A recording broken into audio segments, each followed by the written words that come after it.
शहर की एक पुरानी सड़क पर एक छोटा सा ठेला था जिस पर पुरानी टूटी घड़ियां लटक रही थीं। इस ठेले का मालिक था हरीश, एक साधारण और चुप रहने वाला व्यक्ति। उसकी घड़ी की दुकान कभी ज्यादा नहीं चली।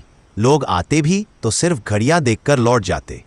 कई बार लोग मजाक में कहते, अरे भाई, जब अपनी किस्मत की घड़ी नहीं चल रही तो दूसरों की क्या चलाओगे। हरीश बस मुस्कुरा देता।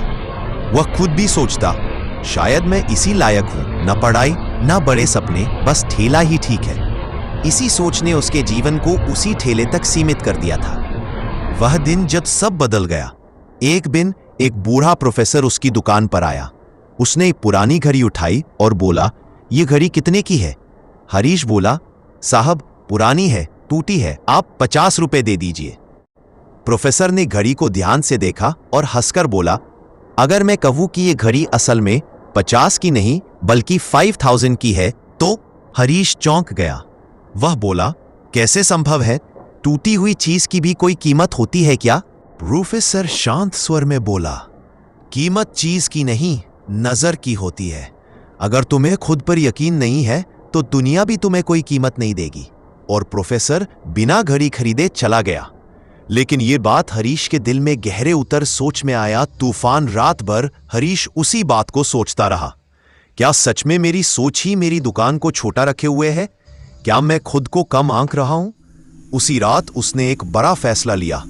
अगर जिंदगी बदलनी है तो सबसे पहले सोच बदलनी होगी।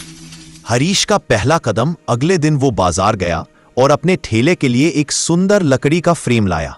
सारी पुरानी घड़ियां साफ की, एक बोर्ड लगाया।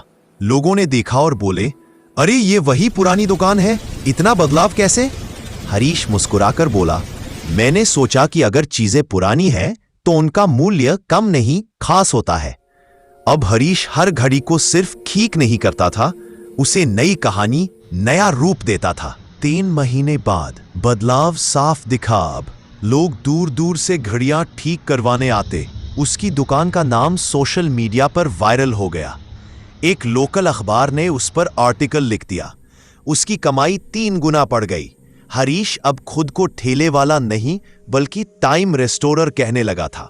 उसके शब्द बदल गए थे, उसकी सोच बदल गई थी और उसकी किस्मत भी। 6 महीने बाद बड़ा मोड़। एक शाम वही प्रोफेसर दुकान पर आया। इस बार उसने देखा लकड़ी का सुंदर बोर्ड, घड़ियों की चमक और आत्मविश्वास से भरा हरीश। प्रोफेसर ने मुस्कुराते हुए पूछा, लगता है घड़ी ही नहीं, मालिक भी ठीक हो गया है। हरीश हंसते हुए बोला, साहब, मैंने अपनी सोच बदल दी। पहले मैं खुद को छोटा समझता था, इसलिए दुकान भी छोटी लगती थी। अब मैं खुद को कीमती मानता हूं, इसलिए दुनिया भी मेरी कीमत समझती है।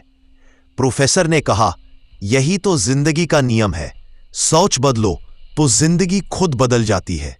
कहानी का सार, दुनिया आपको उसी नजर से देखती है जिस नजर से आप खुद को देखते हैं। अगर आप अपनी कीमत खुद कम कर देंगे तो दुनिया उसे और कम कर देगी। जिंदगी का सबसे बड़ा बदलाव सोच का बदलाव है।